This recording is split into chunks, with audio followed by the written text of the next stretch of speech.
కామారెడ్డి పంచాయతీ గాంధీ భవన్ కు చేరుకుంది. క్రమశిక్షణ కమిటీ నుంచి నోటీసులు రావడంతో గడ్డం చంద్రశేఖర్ రెడ్డి గాంధీ భవన్ కు వచ్చారు. కమిటీ సమావేశానికి హాజరయ్యారు. కామారెడ్డిలో వాస్తవ పరిస్థితులపై కమిటీకి కొన్ని పత్రాలను అందజేశారు. కామారెడ్డిలో షబ్బీర్ అలీ, గడ్డం చంద్రశేఖర్ మధ్య వివాదం నడుస్తోంది. వివాదాన్ని చక్కబెట్టేందుకు క్రమశిక్షణ కమిటీ రంగంలోకి దిగింది.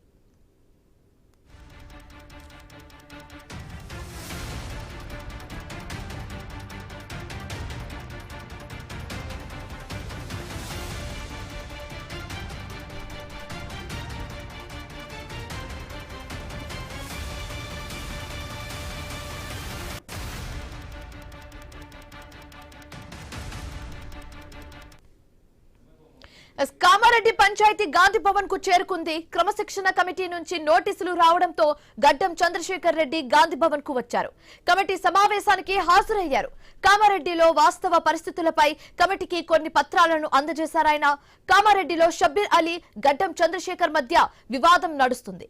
వివాదాన్ని చక్కబెట్టేందుకు క్రమశిక్షణ కమిటీ రంగంలోకి దిగింది. ఇదే అంశానికి సంబంధించి మరింత తాజా సమాచారం మా correspondent Uday Kiran phone in ద్వారా అందిస్తారు. ఉదయ్,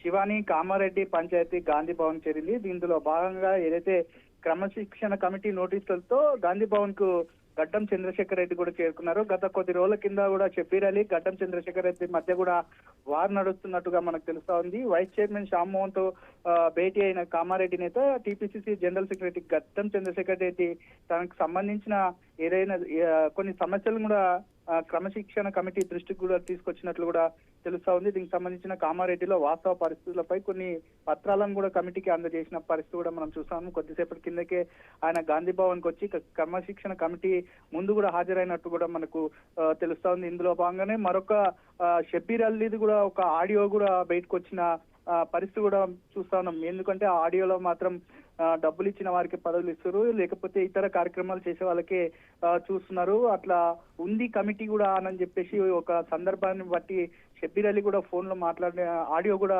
వైరల్ అవుతున్న పరిస్థితి కనిపిస్తా ఉంది. క్రమశిక్షణ కమిటీ వైస్ చైర్మన్ శ్యామ్మోహన్ ముందు భేటీ అయిన కామారెడ్డి నేత తనకు ఇచ్చిన షోకాజ్ నోటీసులకు కూడా వివరణ ఇచ్చినట్లు కూడా మనకు తెలుస్తోంది. షబ్బీర్ అలీపై చంద్రశేఖర్ రెడ్డి కూడా ఫిర్యాదు చేసినట్లు కూడా మనకు తెలుస్తోంది. షబ్బీర్ అలీ తీరుతో కామారెడ్డిలో కాంగ్రెస్ కు నష్టం జరుగుతుందని చెప్పేసి ఆయన క్రమశిక్షణ కమిటీ ముందు కూడా తెలిపిన పరిస్థితి కూడా మనం చూస్తా ఉన్నాం. షబ్బీర్ అలీ వల్లే గత 20 ఏళ్ల నుంచి కాంగ్రెస్ గెలవడం లేదని చెప్పేసి ఆయన చెప్పిన పరిస్థితి కూడా మనం చూస్తున్నాం. షబ్బీర్ అలీ పోస్టులు అమ్ముకుంటున్నాడని చెప్పేసి ఆయన ఫిర్యాదు కూడా చేసిన పరిస్థితి కనిపిస్తా ఉంది. Shivani, right, thanks for the updates Uday Kiran.